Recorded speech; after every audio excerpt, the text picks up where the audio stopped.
నాన్నగారు దేవసామ్రాజ్య స్థాపనకు సర్వము సిద్ధమైంది.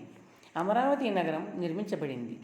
సోదరుడు మయుడు ఇంద్రుడు చెప్పుకుపోతున్నాడు.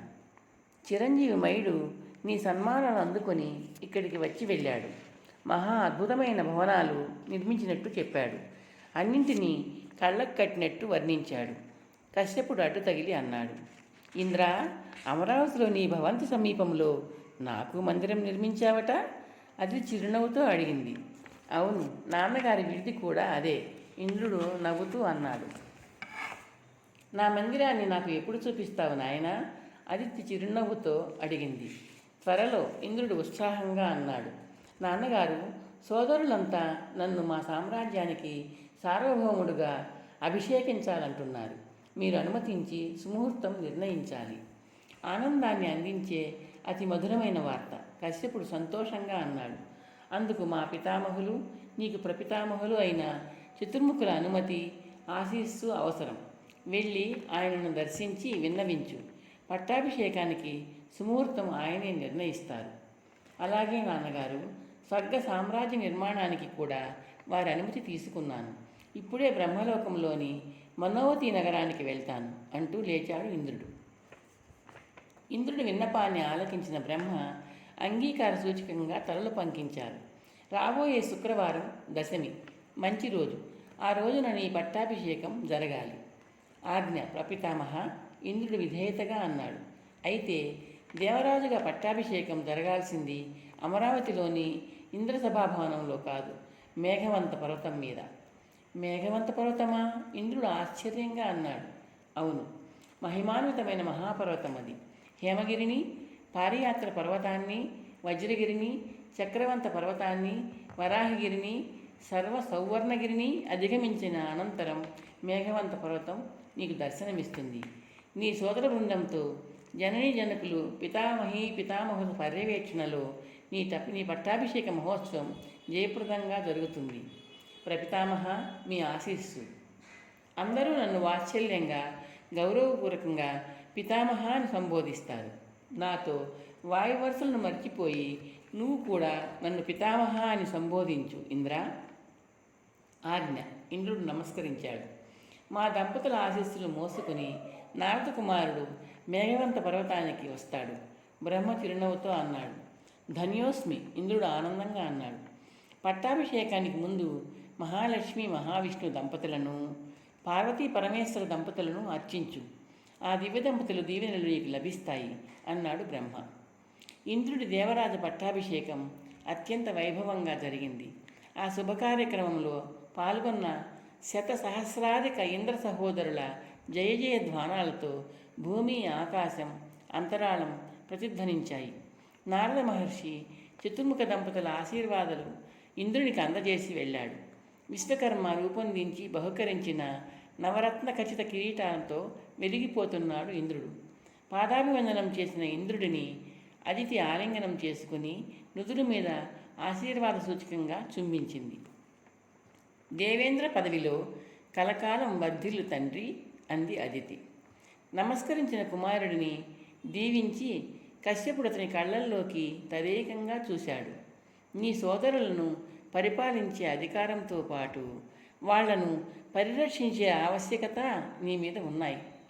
నీ దేవతా సోదరులందరినీ సమదృష్టితో ఆదరించు, అభిమానించు, ఆజ్ఞాపించు. ఈ క్షణం నుండి వాళ్ళు నీ సోదరులు మాత్రమే కాదు, ప్రజలు, పాలితులు, వాళ్ళ యోగక్షేమాల రక్షణ నీదే. అవశ్యం నాన్నగారు, నా సోదరులను ప్రాణాధికంగా చూసుకుంటాను, ఇంద్రుడు వినయంగా అన్నాడు. మాతామహి, మాతామహులైన ప్రసూతి, దక్ష దంపతులకు అభివాదం చేసి ఇంద్రుడు ఆశీస్సులు అందుకున్నాడు. ఇంద్రుడు పితామహి పితామహుల చరణాలను కళ్ళకు అద్దుకున్నాడు.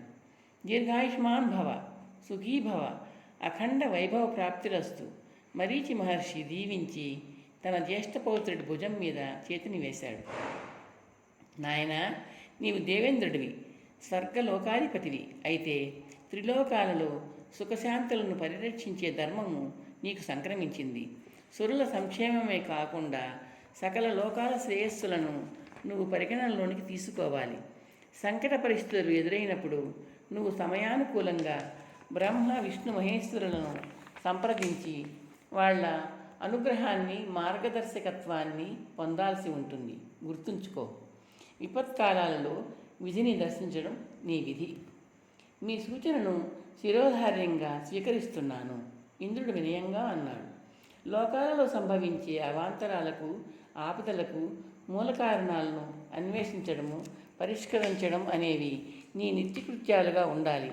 ఇవన్నీ దేవేంద్రుడుగా నీకు సంక్రమించబోయే విద్యుత్తు ధర్మాలని చతుర్ముఖులు నాకు నీ జననానికి పూర్వమే తెలియజేశారు. మరీచిని చిరునవ్వుతో అన్నారు. త్రిమూర్తులు, ముఖ్యంగా విధాత బహుగురుతరభరమైన బాధ్యతలతో కూడిన పదవి కోసం నిన్ను ఎంపిక చేశారు.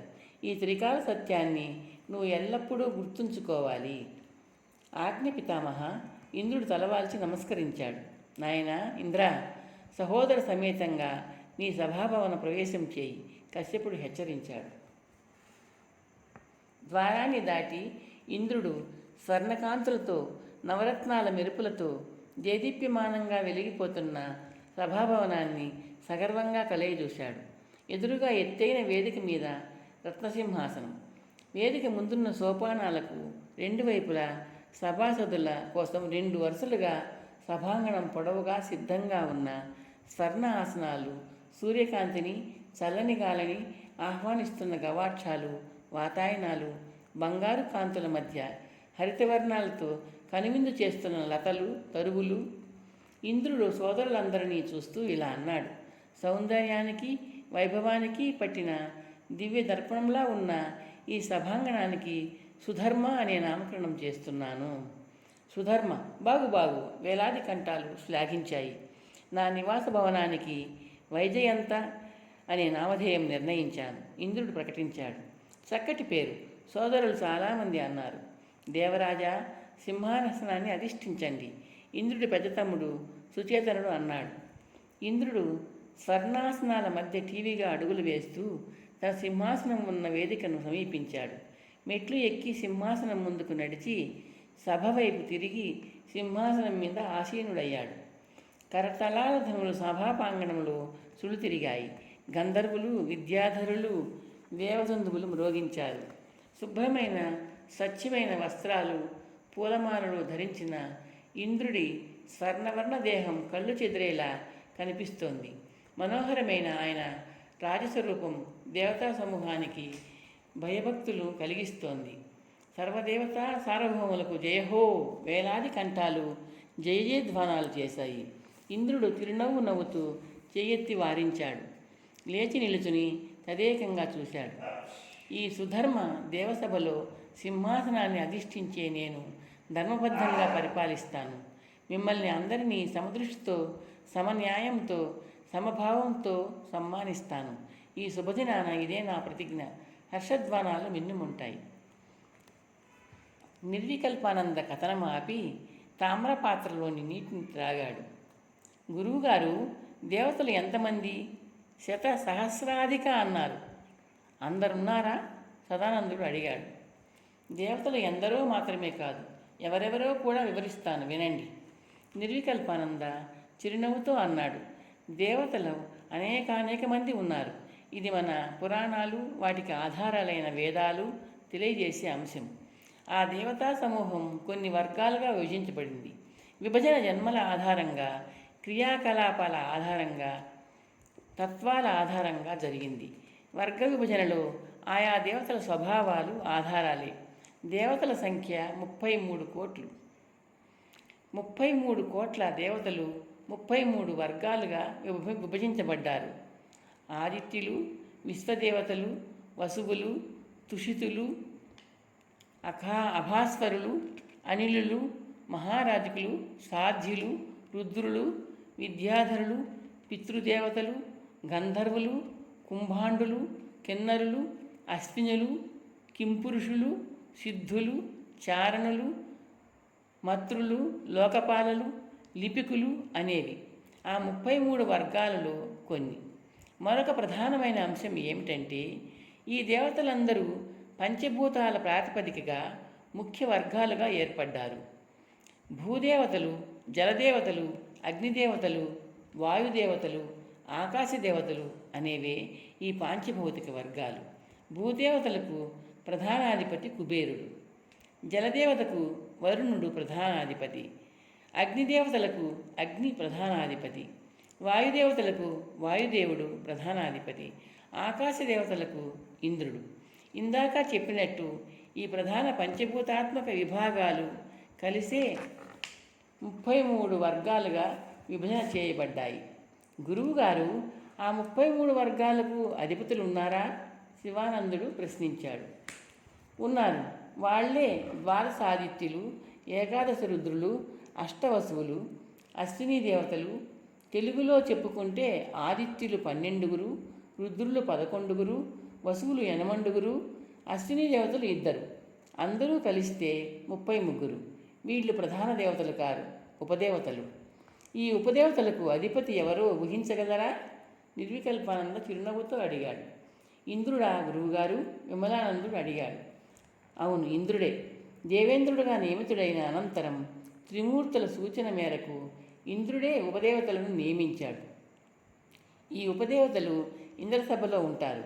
కాలక్రమాన అసంఖ్యాకంగా అప్సరసలు బ్రహ్మదేవుడి ఆజ్ఞ ప్రకారం స్వర్గరాజ్యం చేరుకున్నారు. వాళ్ళందరూ దేవగణానికి చెందిన వాళ్ళు కావడమే అందుకు కారణం. గురువుగారు, అప్సరసలు అంటే అర్థం ఏమిటి? చిదానందుడు ప్రశ్నించాడు. అప్ అంటే జలం, జలంలోంచి పైకి వచ్చిన వారు అని అర్థం. అప్సరసలు చాలామంది క్షీరసాగరంలోంచి ఉద్భవించారు. మరికొందరు తల్లిదండ్రులకు జన్మించిన వారు ఉన్నారు. తిలోత్తమ, మనోరమ, రంభ, ఆలంబష, విద్యుత్పన్న, మిత్రకేశి, రక్షిత, కేసిని, సుబాహు, సురభి మొదలైన వాళ్ళు కశ్యప సంతతి, కశ్యపత్ని ప్రాధకు జన్మించిన వాళ్ళు. అయితే వీళ్ళు నీటి నుండి వచ్చిన వారు కారు, దేవతా స్త్రీలు, వరస్త్రీలు. అందచందాలను, గుణగణాలను, జన్మ మూలాలను ఆధారం చేసుకొని అప్సరసగణంలో చేర్చబడ్డారు. అలాగే ఊర్వశి కూడా. ఆమె జలోద్భవ కాదు, నారాయణుని తొడ నుండి పుట్టింది. ఊరువు నుండి పుట్టినందువల్ల ఊర్వశి అయింది. ఆమెను నారాయణుడు ఇంద్రునికి అప్పగించాడు. ఇంద్రుడు ఆమెను అప్సర బృందంలో చేర్చుకున్నారు. గురువుగారు, అప్సరసలను దేవవేశ్యులు అంటారే? శివానందుడు అన్నాడు. అవును, వేశ్యలు అంటే వ్యభిచారులు అని అర్థం చేసుకోరాదు. దేవవేశ్యులని నీచమైన వృత్తి కాదు, ఉదాత్తమైన వృత్తి. లోక కళ్యాణం కోసం ఇంద్రుని నేతృత్వంలో నిర్దేశిత కృషి చేయడం వాళ్ళ విధులలో ఒకటి. భూలోకంలో ఉత్తమ మరణం పొంది ఉత్తమ గతి ద్వారా స్వర్గం చేరుకొని స్వర్గవాసం చేసే పుణ్యాత్ములకు తమ సాహచర్యంతో స్వర్గసుఖాలు అందించడం అప్సరసల వృత్తి. నిర్వికల్పానంద వివరించాడు. ఇంద్ర చరిత్ర కొనసాగించండి గురువుగారు, విమలానందుడు వినయంగా అన్నాడు. అలాగే నాయన, నిర్వికల్పానంద అన్నాడు. దేవ ప్రముఖులతో, ఉపదేవతలతో ఒకనాడు దేవసభ సుధర్మ వైభవంగా ఉంది. గంధర్వులు గానం చేస్తున్నారు. రంభ, మేనక, ఊర్వశి, తిలోత్తమ నాట్యం చేస్తున్నారు. అందరూ ఆనంద పారవస్యంలో ఉన్నారు. అప్పుడు నారద మహర్షి ఆగమించాడు.